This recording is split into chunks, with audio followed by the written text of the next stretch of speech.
आप सभी को जय मसीह की। आज परमेश्वर के वचन में आप सभी का स्वागत है। परमेश्वर पिता आज अपने वचनों के द्वारा आप सबको बहुत ऐसे आशीष को दे। आज हम लोग नीति वचन उसका 31 अध्याय को हम लोग देखेंगे, जहाँ लामुएल राजा के प्रभावशाली वचन है जो उसकी माता ने उसे सिखाए। हे मेरे पुत्र, हे मेरे निज पुत्र, हे मेरे मन्नतों के पुत्र, अपना बल स्त्रियों को ना देना, ना अपना जीवन उसके वश में कर देना जो राजाओं का पौरुष खा लेती है। और आज परमेश्वर अपने वचनों के द्वारा में कुछ बातों को बताना चाहता है। हम लोग नीति वचन को जब हम लोग 1 से 29 अध्याय तक देखेंगे तो ये हम लोग देखते हैं कि किस प्रकार से सुलेमान के नीति वचन के रूप में ये लिखा गया। परंतु उसके बाद हम लोग 30 अध्याय को देखेंगे तो आंगूर के वचन के बारे में लिखा गया, और 31 अध्याय तो लामुएल राजा के बारे में है। ये प्रभावशाली वचन जो उसकी माँ ने उसे सिखाया था, बताया था, और उसकी माँ बोल रही है कि हे मेरे पुत्र, हे मेरे निज पुत्र, हे मेरे मन्नतों के पुत्र, अपना बल स्त्रियों को ना देना, ना अपना जीवन उसके वश में कर देना जो राजाओं का पौरुष को खा लेती है। और ये किसके बारे में लिखा, इसके बारे में हम लोग परमेश्वर के वचन से कुछ बातों को सीखेंगे।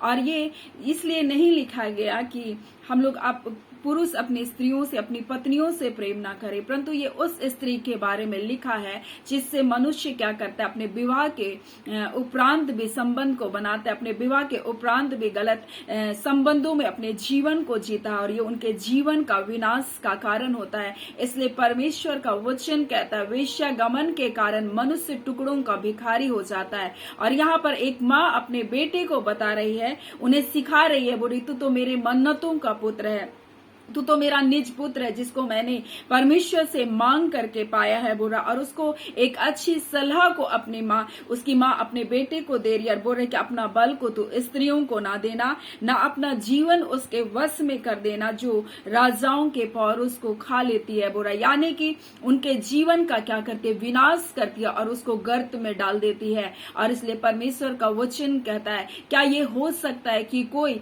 अपनी छाती पर अंगारे को रखे और उसके कपड़े ना जले, उसका जीवन ना जले? ऐसा हो नहीं सकता। वैसे ही जो पारिस्त्री गमन करता है, व्यभिचार करता है, क्या उसका जीवन नष्ट नहीं होगा? निश्चय वो नष्ट होगा। लेकिन आज मनुष्य क्या कर रहा है, पाप और बुराई में अपने जीवन को व्यतीत कर रहा है। और न सिर्फ ये पुरुषों के लिए परंतु ये स्त्रियों के लिए भी है जो अपने जीवन को गलत रास्तों में लेकर जा रही है। और वो सोच रही है कि ये ऐसा ही जीवन मेरा चलेगा, लेकिन नहीं, जो कार्य मनुष्य कर रहा है वो उसके विनाश के लिए वो तैयारी कर रहा है। ऐसा हो नहीं सकता कि वो अपनी छाती पर आग रखे और वो जले ना, उनका जीवन ना जले, उनका जीवन नष्ट ना हो। और ये तो ऐसी आग है जो मनुष्य के जीवन को क्या करती है, नष्ट कर देती है। इसलिए परमेश्वर का वचन कहता है कि मनुष्य जितने भी पाप करता है वो उसके देह के बाहर करता है, परंतु व्यभिचार जो होता है वो उसके शरीर के विरुद्ध में वो क्या करता है, पाप करता है। और हम लोग सिमसोन के जीवन से हम लोग इस बात को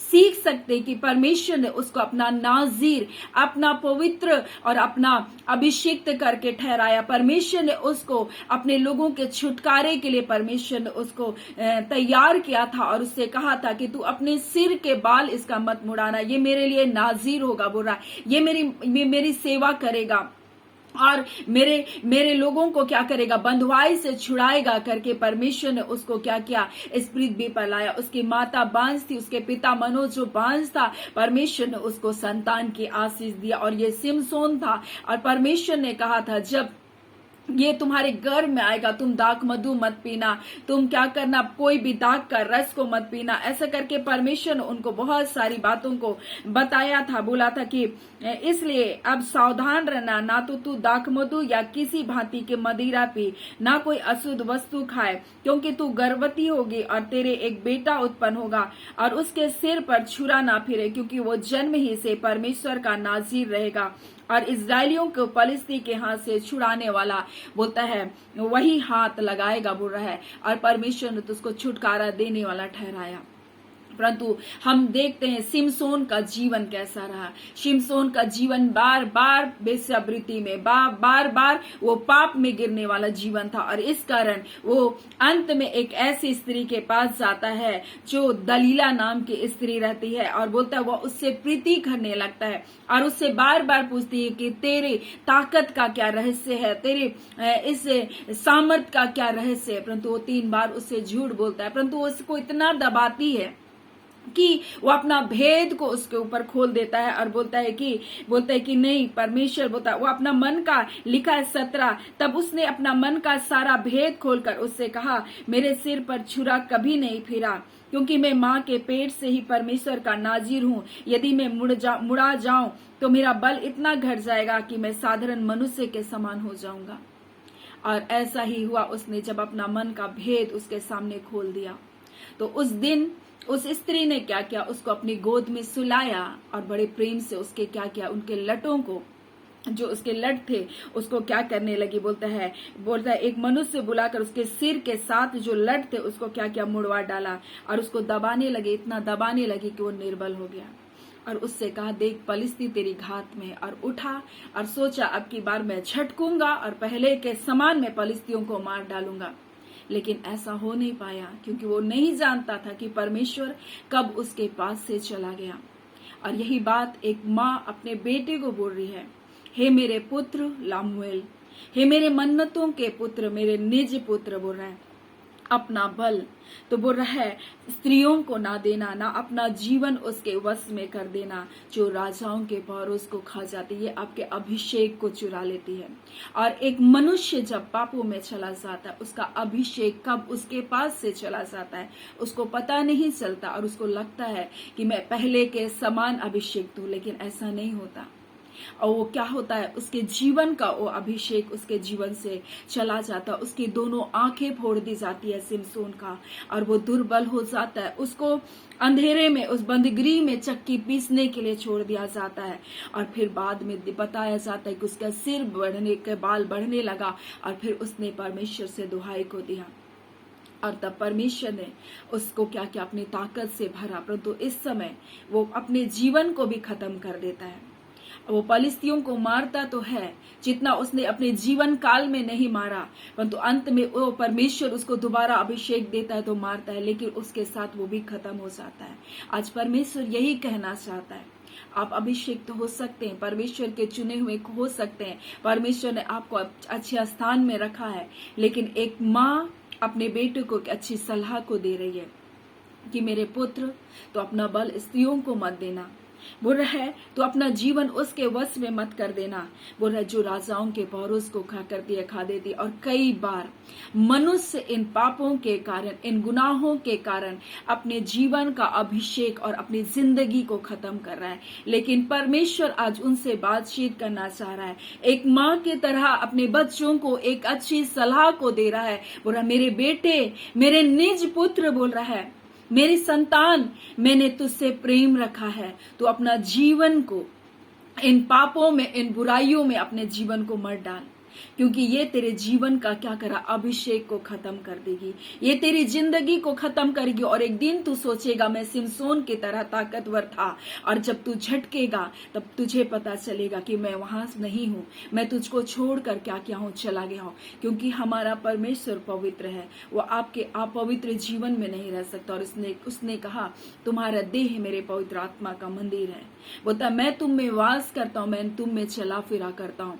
इसलिए परमेश्वर बोल रहा है मैंने आकाश और पृथ्वी को तुम्हारे आगे, आकाश और पृथ्वी को साक्षी करके रखा है, और बोल रहा है जीवन और मरण तुम्हारे सामने है, आशीष और साप तुम्हारे पास है, बोल रहा है लेकिन मैं चाहता हूं कि तू जीवन को क्या कर ले, चुन ले, तू जीवन को अपना ले। बोल रहा है ये परमेश्वर की सलाह है कि आप जीवन को अपना ले, क्योंकि आप अगर मृत्यु को चुन रहे हैं तो मृत्यु आपके जीवन पर राज्य करेगा, परंतु अगर आप जीवन को चुन रहे हैं, वरन ऐसा जीवन जो दीर्घकालीन जीवन है, वो आपके जीवन को अपनी आशीषों से भर देगा।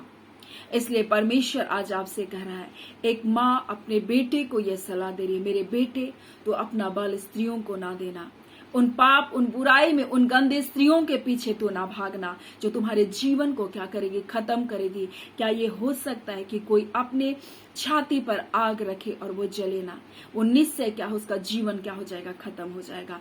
सो आज परमेश्वर अपने वचनों के द्वारा आपसे बोले और बातचीत करे, और इन वचनों के द्वारा परमेश्वर आपको सही रास्ते पर लेकर चलाए। परमेश्वर आप सबको आशीष दे। आमीन। आइए हम प्रार्थना करें। धन्यवाद देते हैं जीवते सच्चे सामर्थी मेरे पिता परमेश्वर, प्रभु यीशु मसीह के नाम से प्यारे पिता, हम आपके निकटता, आपकी हुजूरी में आते हैं खुदान।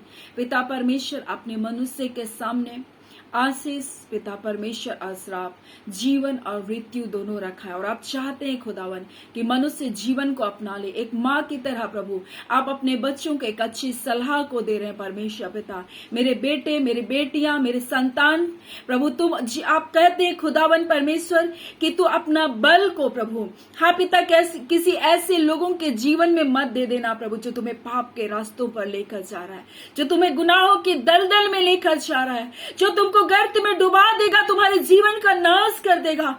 आज उस खुदावन परमेश्वर को आप पुकारे जो आपको इन गड्ढों से, इन दलदल से, इन पाप से, इन बुराइयों से निकालने की सामर्थ रखता है।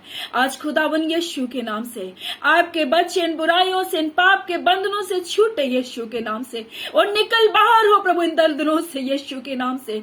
और खुदावन परमेश्वर प्रभु, ताकि उनका जीवन नष्ट ना होने पाए खुदावन प्रभु, उनका जीवन बचाया जाए। खुदावन परमेश्वर, जितने रोग दुख बीमारी में है प्रभु जी, उनके पाप, उनके अपराधों को क्षमा कर, उनके रोग और दुख बीमारियों को प्रभु चंगा कर, और इसी घड़ी शैतान के सारे फंदे इनके जीवन से टूटे, अंधकार के सारे दासत्व के जुए यीशु के नाम से तोड़े जाए, अंधकार की शक्तियां इनके जीवन को छोड़े और निकल बाहर हो। खुदावन परमेश्वर, आपका वचन कहता है जो अपने पापों से पिता मन को फिराता है प्रभु जी, और उसे छोड़ भी देता, उस पर दया किया जाएगा। जे वे पछताप करते खुदावन प्रभु जी, आप इनके जीवन को स्वीकार कीजिए और अपने राज्य में परमेश्वर को स्वीकार कीजिए खुदावन प्रभु। हम धन्यवाद करते खुदावन, आज के दिन की हर एक भलाई, आशीष, जय, छुटकारा आपके बच्चों के जीवन में यीशु के नाम से आने पाए। जितने रोग दुख बीमारी में इसी घड़ी छू लीजिए, चंगा कीजिए। हर प्रकार का परमेश्वर शारीरिक पिता तकलीफें यीशु के नाम से जाता रहे पिता, हार्ट हील होने पाए प्रभु जी, लंग्स हील होने पाए यीशु के नाम से,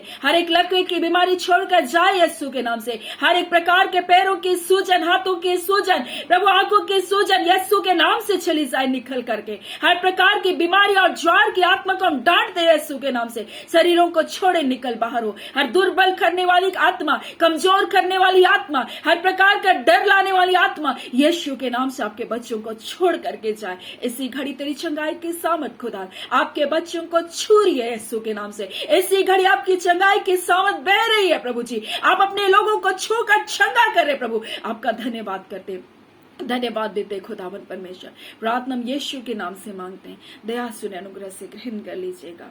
आमीन। परमेश्वर पिता आप सबको बहुत ऐसी आशीष को दे। आमीन।